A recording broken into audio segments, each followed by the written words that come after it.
नाम बेरोजगारों को अच्छा। अरे काहे के बेरोजगार हो, रोजगार लग जाओगे, टेंशन लेने की जरूरत नहीं है। तुम्हें कोई नहीं रोक सकता, तुम्हें रोकने वाला खुद ही हो तुम। बदलना तुम्हें खुद को ही पड़ेगा। कोई व्यक्ति 2 घंटे पढ़ रहा है, 3 घंटे पढ़ रहा है, 4 घंटे पढ़ रहा है, एक 8 घंटे, 9 घंटे, 10 घंटे पढ़ रहा है, क्यों पढ़ रहा है? वो अपने आप को क्यों तकलीफ दे रहा है? क्योंकि उसे अपने आप को बदलना है। बदलना तुम्हें भी है। अगर बदलाव के लिए मेहनत तो करनी पड़ेगी।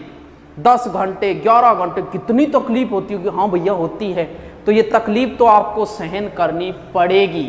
अगर तुम लोग ज्ञान को बढ़ाओगे तो हर चीज में मुनाफा होगा। इस चीज को बढ़ाओ, इस चीज को बढ़ाते ही तुम्हारा ऑटोमेटिक मुनाफा होता जाएगा। ब्याज से भी खतरनाक बढ़ती है ये ज्ञान जो है ना। जैसे आपको 100 रुपये दूं, 1% ब्याज पे कितने दिनों में डबल होगा? 100 दिनों में हो जाएगा गुरुजी। बिल्कुल 100 दिनों में डबल हो जाएगा। 3 महीना बाद, 3 महीना बाद ही होगा। नहीं देख लिया वो ब्याज को मन का मार। लेकिन यहां अगर आपने यहां पर ज्ञान बढ़ा लिया ना, जितने पढ़ सकते हो उतना पढ़ो, कुछ तो नया पढ़ो, रोज कुछ ना कुछ नया करने की सोचो। जिस काम से तुम्हें डर लगता है वो काम सबसे ज्यादा करो। किस बोलने में झिझक होती है, ज्यादा बोलो। किसी के बोलने में अकलाट है, ज्यादा बोलने की कोशिश करो, आपकी अकलाट दूर होगी। भाषण देने में समस्या आ रही है, ज्यादा से ज्यादा भाषण दो। किसी से मिलने में झिझक हो रही है, ज्यादा से ज्यादा मिलो। मैथ पढ़ने में समस्या आ रही है, बार बार पढ़ो इसको, इसकी झिझक को दूर कर दो। बार बार पढ़ो, ऑटोमेटिक इसकी झिझक दूर होती जाएगी। मुझे ये चीज टफ लगती है, उसी के पीछे पढ़ना। तू जो चीज तुझे कठिन लगती है उसी चीज के पीछे पड़ जा। हाथ मुंह सो क्यों धोगे, पड़ जा। क्योंकि जिस काम को आप ज्यादा करोगे वो काम उतना ही आसान होता जाएगा। फिर एकदम सामान्य क्रिया बन जाएगी। शुरुआत में गाड़ी सीखते हैं ना, गैर भी याद रखना पड़ता है, क्लीच भी याद रखना पड़ता है, फिर सामान्य क्रिया हो जाएगी। कांच में देख वो करे गैलरी सीट पर, लेकिन फिर भी भाई गाड़ी सीधी चाले। क्यों? क्योंकि वो सामान्य क्रिया हो चुकी है। अपना भोजन ग्रोथ को बनाओ, प्रगति को अपना भोजन बनाओ। ग्रोथ, रोज कुछ नया सीखने का ग्रोथ बनाओ। मैं 3 साल पहले जहां था वहां से मैं अगली साल आगे बढ़ा, अगली साल आज मैं जहां हूं, क्योंकि मेरा भोजन ग्रोथ है, प्रगति है। आज मैं जहां हूं वहां से 1 साल बाद आपको आगे मिलूंगा। मैंने अभी से लॉकडाउन खुलने का प्रोग्राम अभी से बना लिया कि लॉकडाउन खुलने के बाद मैं ये करूंगा इसके बाद, क्योंकि प्रगति ही मेरा भोजन है। तुम्हारा अपना भोजन भी ग्रोथ होना चाहिए। सीखने की ललक तुम्हारे अंदर होनी चाहिए। पुलिस में लग गए तो एसआई को अपना भोजन बना लो कि एसआई की करूंगा। 3rd ग्रेड में लग गए तो फर्स्ट ग्रेड का बना लो, फर्स्ट ग्रेड बन गए तो आरएस का बना लो, आरएस बन गए तो आईएएस का बना लो। प्रगति को अपना भोजन बनाओ। रिटायरमेंट नहीं होना है। जो आदमी रिटायरमेंट हो गया, संतुष्ट हो गया, खत्म है, उसकी जिंदगी खत्म है। क्या अंबानी के पास पैसे की कमी है क्या? फिर भी नए नए ग्रोथ, फिर भी नए नए प्रयोग, फिर भी लगा हुआ है। क्यों? क्योंकि ग्रोथ ही उनका भोजन है। तुम्हें भी अपना भोजन ग्रोथ को बनाना होगा। इन प्रशंसाओं से भी बचना होगा। मैं जहां हूं, या फिर आदमी एक स्टेज पे जाने के बाद में उस आदमी की हमेशा लोग प्रशंसा करने वाले ही मिलते हैं, निंदा करने वाले नहीं मिलते। लेकिन मैंने बना रखी है स्पेशल 1-2 ऐसे दोस्त बना रखे जिनको कह रखा है कि कभी भी मेरी प्रशंसा नहीं करोगे, और कोई भी मुझ में कमी है वो बताओगे। ये कहने की जरूरत नहीं है थे बुरो ना मान जी, कहीं कहने की जरूरत नहीं है, बताओ।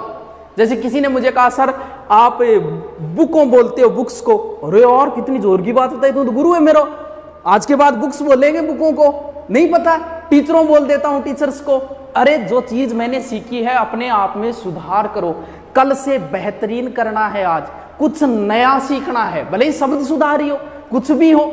जिस राजा के मंत्री चापलूस हो गए उस राजा का साम्राज्य खत्म। मैंने अच्छी अच्छी कोचिंगों को ऊंचाई पे जाके गिरते हुए देखा है, सिर्फ इसलिए कि चापलूस इकट्ठे हो गए। उनकी कमियां कोई नहीं बताता है। जिंदगी में 1-2 आदमी स्पेशल रखना, भले पैसे देके रख लेना, का भाई कोई कमी हुआ है झप देसी बता दी का है। और कभी मेरी प्रशंसा करना ही मत। वो आपकी पत्नी हो सकती है, वो आपका फ्रेंड हो सकता है, वो कोई भी हो सकता है। कई बार क्या होता है, आपका फ्रेंड बताओ यार तन मैथ कमा, आप उससे लड़ने लग जाओ। कमा हो गया, अच्छा मन सारा आवे दस्यू मेरे। अरे लड़ाई मत कर, सुधार कर। कुछ उसने कहा है, कोई कमी तेरे को बताई है, उस कमी में तू अपने आप को सुधार कर। हमेशा ही ग्रोथ करने की सोचो। मैंने सोचा सीकर पढ़ा लिया, राजधानी में पढ़ा लिया, क्या अब भी कुछ बचा है? बचा है। हमारे एक राइटर है, 33 जिलों की बुक में राइटर है, हिस्ट्री का बहुत बड़ा नाम है हुक्मचंद जी जैन। मेरी एक बार ही बात हुई थी उनसे, तो उन्होंने बातों बातों में बताया कि मैं वर्ल्ड हिस्ट्री पढ़ाने विदेश में जाता हूँ। भाई साहब मेरे दिमाग की बत्ती जग गई। मैं कहा यार अपन राजधानी में पढ़े, अपन तो विदेश जा सकते हैं। अब मैंने सोचा है जाऊं न जाऊं अलग है, मुझे पता है इंग्लिश चाहिए, English is not come to me, English नहीं आती, लेकिन मैंने सोच लिया कि मैं जिस प्रकार राजस्थान की, क्योंकि जितना ज्यादा किसी चीज को करते हैं वो उतनी आसान हो जाती है। राजस्थान हिस्ट्री में उल्टी सुलटी, राजाओं के नाम उल्टे सुलटे सब बता सकता हूं। इससे बेहतरीन इंडियन हिस्ट्री नहीं बताई जाती क्योंकि कम पढ़ाई है। वर्ल्ड हिस्ट्री सिर्फ एक बार पढ़ाई है, लेकिन उसके बाद मैंने इतनी भयंकर तैयारी की कि कुछ भी हो कभी ना कभी तो सपना जरूर पूरा होगा, होगा नहीं होगा नहीं पता, लेकिन मैंने आगे की ग्रोथ पहले ही सोच ली। अपने आप को ग्रोथ करो, अपना भोजन ग्रोथ को बना लो। सर इंग्लिश सीख लो, इंग्लिश सीखा तो हाँ, अरे भैया रुकावट आ रही है तो रुकावट को दूर करो, कोई दूसरा थोड़ी करेगा, ये तो तुम्हें ही दूर करनी है। ज्ञान में निवेश तुम्हें करना है, बैंक बैलेंस तुम्हें बढ़ाना है। कोई किसी को नहीं रोक सकता, कोई किसी को खत्म नहीं कर सकता। भले कोई किसी के लिए कुछ भी कह दो कि मैं उसे खत्म कर दूंगा, औकात नहीं। ऊपर वाले को छोड़ के कोई किसी के जीवन में रुकावट नहीं बन सकता, परेशानी नहीं बन सकता। आप आगे बढ़ रहे हो, बढ़ोगे, तुम्हारी किस्मत में आगे बढ़ना लिखा है। टांग कितने ही खींच लो तुम आगे जाओगे। कोशिश किसके खिलाफ नहीं होती, षड्यंत्र किसके खिलाफ नहीं रचे जाते, तुम क्या हो सबके खिलाफ। हम इस एजुकेशन लाइन की मैं आपको बताऊं तो आप कहोगे सर एजुकेशन लाइन में ऐसे षड्यंत्र, अरे भयंकर भयंकर षड्यंत्र रचे जाते हैं किसी को गिराने के लिए। क्यों? क्योंकि आपसे ज़्यादा उम्र वालों से अगर आप आगे बढ़ गए ना तो आपको गिराने वाले बहुत आएंगे। तुम 4-5 घंटे में सिलेक्शन की सोच रहे हो, सिलेक्शन कराने वाले तो 10 से 15 घंटे पढ़ रहे हैं। तुम्हें भी इतना ही पढ़ना पड़ेगा, मेहनत करनी ही पड़ेगी। सच्चाई और ईमानदारी से बेहतरीन भी और कुछ नहीं है। झूठ बोलने की कहीं ज़रूरत नहीं है। मुझे नहीं याद, मुझसे झूठ नहीं बोला जाता। मेरा अग्रिम क्या प्लान है, आज मेरा कोई फ़ोन करिए पूछ लेगा, मुझसे झूठ नहीं बोला जाता। मैं बता देता हूँ हाँ ये, क्योंकि झूठ बोलना जैन धर्म में सबसे बड़ा पाप है, हमारे धर्म में सबसे बड़ा पाप है। कई बार सुना है, क्योंकि जैसे मैंने एक बार कोचिंग में पैसे रह गए मेरे, पुरानी बात है, मैं कभी मांगने ही नहीं गया। मुझसे कहा कि यार गुरुजी थारा इतना रुपया डूब गया थे, मांगने क्यों कौन जा रहा। मैंने कहा मैं धर्म ग्रंथों पे विश्वास करता हूँ, क्योंकि धर्म ग्रंथों में लिखा है किसी को ठगना पाप है, ठगा जाना पाप नहीं है। मैं जिंदगी में ठगा गया हूँ, जगह जगह ठगा गया हूँ, कई बार ठगा गया हूँ, लेकिन मैंने कभी किसी को ठगा नहीं। मेरी प्रगति का राज यही है कि मैंने किसी को नहीं ठगा अपने जीवन में। एक भी नहीं कह सकता कि आपने मेरे साथ गलत किया, भले एक टीचर को पकड़ के ले आओ, भले किसी संस्थान वाले में मैंने इतनी मेहनत की है, मुझे पता है पीछे से क्या मिलना है। मैं 6 बजे से 6 बजे तक शाम को पढ़ाया करता था, कभी मैं छुट्टी नहीं लेता था, सबसे कम पैसे लिया करता था, लेकिन उन्होंने फिर मेरे पैसे रखे। ले क्यों रख लिया? मुझे पता था अगर मैं हिसाब कर दूँ कुछ पैसे उनमें रहने चाहिए। क्यों? क्योंकि फिर पता तो चले धर्मग्रंथ सही है कि गलत है। किसी का हक अगर तुमने मार लिया ना तो तुम शतरंज के कितने भी बड़े खिलाड़ी क्यों ना हो गए, तुम डूबोगे, तुम खत्म होगे एक दिन। और वही हुआ।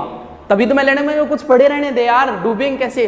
किसी का हक मार के दौलत घर लाए हो और ऊपर से ये सितम की बरकत भी चाहिए, तो ईमानदारी और सच्चाई से बढ़कर इस दुनिया में और कुछ भी नहीं है। ना तुम्हें कहीं झूठ बोलने की जरूरत है, ना तुम्हें कुछ और करने की जरूरत है। और क्या कह रहे हैं सर? उपकार, हाँ सर, उपकार को कैसे चुकाऊं मैं मोल। उपकार क्या चीज़ है भी? हम भी पढ़ा रहे हैं, हमारा कर्म पढ़ाना है, तुम्हारा कर्म पढ़ना है। देशभक्ति, हम लोग ये सोचते हैं कि बॉर्डर पे सैनिक चले गए वो देशभक्ति है, वो उनकी देशभक्ति है। यहाँ पर हम अगर ईमानदारी से पढ़ा रहे हैं ये मेरी देशभक्ति है, तुम ईमानदारी से पढ़ रहे हो ये तुम्हारी देशभक्ति है। जो आदमी पुलिस वाला ईमानदारी से काम कर रहा है वो देशभक्त है, एक अध्यापक ईमानदारी से काम करता है वो देशभक्त है, एक स्टूडेंट ईमानदारी से काम करता है वो देशभक्त है। बस देशभक्त बने हुए हैं, आपको भी देशभक्ति बनना है, ईमानदारी से आपको पढ़ना है। सर बारिश आ रही है, अरे वाह, हाँ हल्की बारिश हो तो फिर भीग जाना चाहिए। अच्छा अंगूठी के, अरे ये पैर लिया यार, काट जाना आज तेरे ने जच्ची तो दिखाओ। अरे जिंदगी में ऐसा कुछ करो कि लोग तुम जैसा बनना चाहे, लोग तुम्हारे जैसे पहनना चाहिए, लोग तुम्हारे जैसे बोलना चाहे, ऐसा करो ना जिंदगी में कुछ। लेकिन इसके लिए अपने ज्ञान को बढ़ाना होगा, निवेश को बढ़ाना। ऐसी मैंने एक भी किताब नहीं छोड़ी जो मेरे पास नहीं, पढ़ी न पढ़ी अलग है। मैं जब भी किताब की दुकान में गया आज तक खाली हाथ नहीं आया, भले किसी के लव चक्के लाया हूं, क्योंकि कभी ना कभी एक पेज पढ़ेंगे तो भी ज्ञान में विकास तो होगा। हाँ, उम्र का पड़ाव आएगा। अगर तुम 30 से 40 के बीच में हो तो ये तुम्हारा टर्निंग पॉइंट है। तुम जितना कुछ कर सकते हो इसी उम्र में कर सकते हो। अधिकतम होती है 25 की उम्र में आदमी कितना भी पढ़ सकता है, लेकिन धीरे धीरे ये तुम्हारे अंदर क्षमता नहीं रहेगी। या आज भी बोल रहा हूँ, लिख लेना भले, नहीं रहेगी। हम 10वीं क्लास में थे, नीचे बैठते थे 8 घंटे, क्या आज बैठ सकते हो? क्या नहीं बैठ सकते। 30 के बाद और स्थिति बदल जाएगी, पता नहीं खाना खाते कहाँ कहाँ से डकारें आएगी, ये हालत होगी। क्यों? क्योंकि हमारे अंदर वो पावर नहीं रहेगी। अभी तुम 25 के लमसम हो, ये तुम्हारा अंतिम टर्निंग पॉइंट है। गन्ने में जितना रस है वो बस यही है। अब रस एकदम सिकुड़ता जाएगा, दूसरी तीसरी चौथी बार कुछ नहीं निकलेगा इसके अंदर से। 30 के बाद पढ़ना बड़ा मुश्किल होता है, सीटिंग पावर बड़ा मुश्किल होता है। समझ लेना तुम्हारी ज़िंदगी का ये टर्निंग पॉइंट है। वर्तमान में आप 25 के लमसम हो, बस यही। इसमें तुम जितना कुछ कर सकते हो उतना कर सकते हो, आगे नहीं है।